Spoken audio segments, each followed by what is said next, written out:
ബിസ്മില്ലാഹിർ റഹ്മാനിർ റഹീം. അൽഹംദുലില്ലാഹ്. അല്ലാഹുമ്മ സ്വല്ലി അലാ മുഹമ്മദ് വഅലാ ആലിഹി വസഹ്ബിഹി അജ്മഈൻ. അമ്മാ ബഅദ്.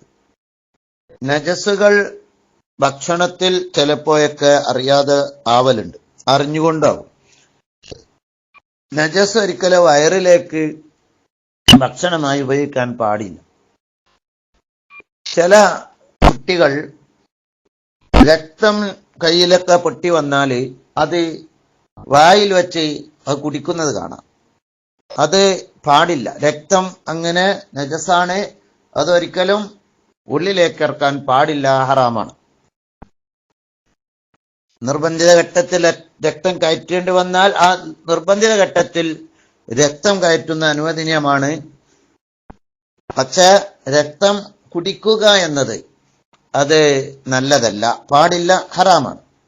എന്നാൽ ഭക്ഷണ സാധനത്തിലെ രക്തങ്ങളിൽ മാപ്പ് നൽകപ്പെടുന്ന രക്തങ്ങൾ പഠിക്കേണ്ടതാണ്.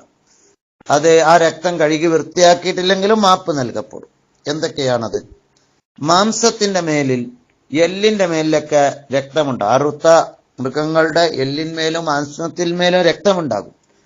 ആ രക്തത്തോട് കൂടെ അത് കണ്ട് വേവിച്ചു, കഴുകി വൃത്തിയാക്കിയില്ല എന്ന് വെക്കുക എങ്കിൽ അത് ഭക്ഷിക്കാവുന്നതാണ്. നജസ് മാപ്പ് നൽകപ്പെട്ടതാണ്. ഇറച്ചിയുടെയും എല്ലിന്മേലുള്ള നജസ് കഴുകി വൃത്തിയാക്കാതെ അത് വേവിച്ച് തിന്നാവുന്നതാണ് എന്നർത്ഥം. തിന്നൽ വാജിബാണെന്നൊന്നല്ല, തിന്നാൽ അത് ഹറാമല്ല. അത് കഴുകിയിട്ട് തിന്നാൻ പാടുള്ളൂ എന്നില്ല, മാപ്പ് നൽകപ്പെടുന്നതാണ് എന്നാണ് പറഞ്ഞതിന്റെ അർത്ഥം.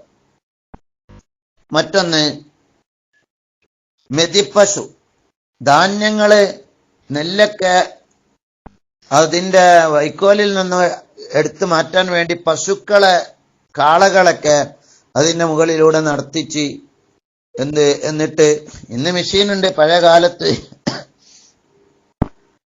അങ്ങനെ അതിന്റെ അരി, നെല്ല് വേർതിരിക്കും.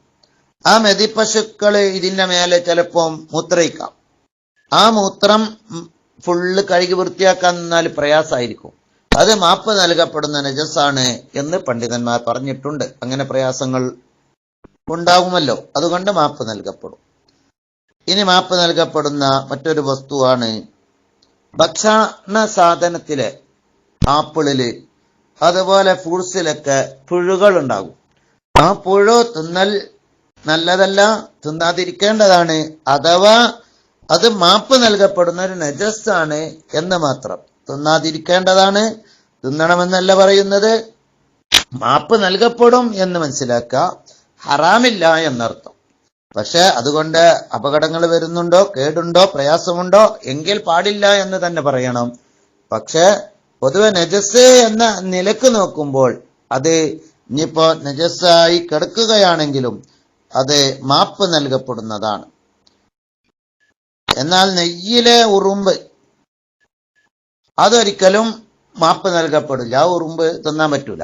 ചിലപ്പോൾ ഉറുമ്പ് കണ്ണിന് നല്ലതാണ്, തിന്നൂടെന്നറിയും. പക്ഷെ നെയ്യിലെ ഉറുമ്പ് ഒരിക്കലും, ചായയിലെ ഉറുമ്പൊന്നും തിന്നാൻ പാടില്ല. അതൊക്കെ എടുത്ത് ഒഴിവാക്കേണ്ടതാണ്. ആ ഉറുമ്പ് ചത്താൽ മാപ്പില്ല എന്ന് മനസ്സിലാക്കുക.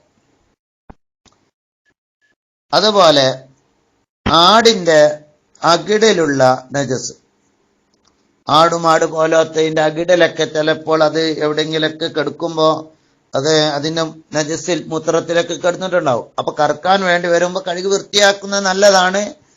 ഇനി അഥവാ കഴുകി വൃത്തിയാക്കാൻ പ്രയാസമായ ഘട്ടത്തിൽ, അല്ലാത്ത ഘട്ടത്തിലൊക്കെ അത് അതിന്റെ അകിടില് അല്പം നജസൊക്കെ ഉണ്ടെങ്കിൽ അപ്പോ കറക്കുമ്പോൾ അതിന്റെ അകിടിലുള്ള നജസ് മാപ്പ് നൽകപ്പെടുന്നതാണ്. അതുപോലെ നജസായ വെണ്ണീറിൽ നിന്നും ഭക്ഷണത്തിലേക്ക് പാറും. നജസ് കത്തിക്കുമ്പോ നജസായ വെണ്ണീറിൽ നിന്നൊക്കെ ഭക്ഷണത്തിലേക്കൊക്കെ അല്പം വെണ്ണീർ പാറും. അപ്പൊ നജസാണത്, അത് മാപ്പ് നൽകപ്പെടുന്നതാണ്. അതുപോലെ മത്സ്യങ്ങളുടെ കാഷ്ടം, മീനിന്റെ കാഷ്ടം, വലിയ മീനിന്റെ കാഷ്ടം എടുത്ത് ഒഴിവാക്കേണ്ടതാണ്, കഴുകി വൃത്തിയാക്കേണ്ടതാണ്. എന്നാൽ ചെറിയ മീനിന്റെ കാഷ്ടം, ഇപ്പോ ചെറിയ മെത്തല, അതുപോലെയുള്ള ചെറിയ കുഞ്ഞു ജീവികളുടെ കാഷ്ടം, അതിങ്ങനെ എല്ലാം വൃത്തിയാക്കാൻ എപ്പോഴും കഴിയൂല.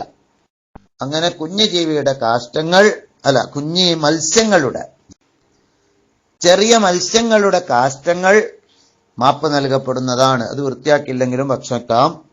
എന്നാൽ വലിയ മത്സ്യങ്ങളുടെ കാഷ്ടം ഒരിക്കലും മാപ്പ് നൽകപ്പെടുകയില്ല. മത്സ്യത്തിന്റെ കാഷ്ടം. പിന്നെ നിയമം അതാണ് എന്ന് മനസ്സിലാക്കുക. ഇതാണ് ഭക്ഷണത്തിൽ മാപ്പ് നൽകപ്പെടുന്ന 13 ഇനം നജസ്സുകളാണ് നമ്മളിപ്പോൾ പറഞ്ഞത്. ഭക്ഷണത്തിൽ മാപ്പ് നൽകപ്പെടുന്ന 13 ഇനം നജസ്സുകളാണ് ഇപ്പോൾ പറഞ്ഞത്. അത് വേർതിരിച്ച് അറിയണം എന്ന് ഓർമ്മപ്പെടുത്തുന്നു. അസ്സലാമു അലൈക്കും.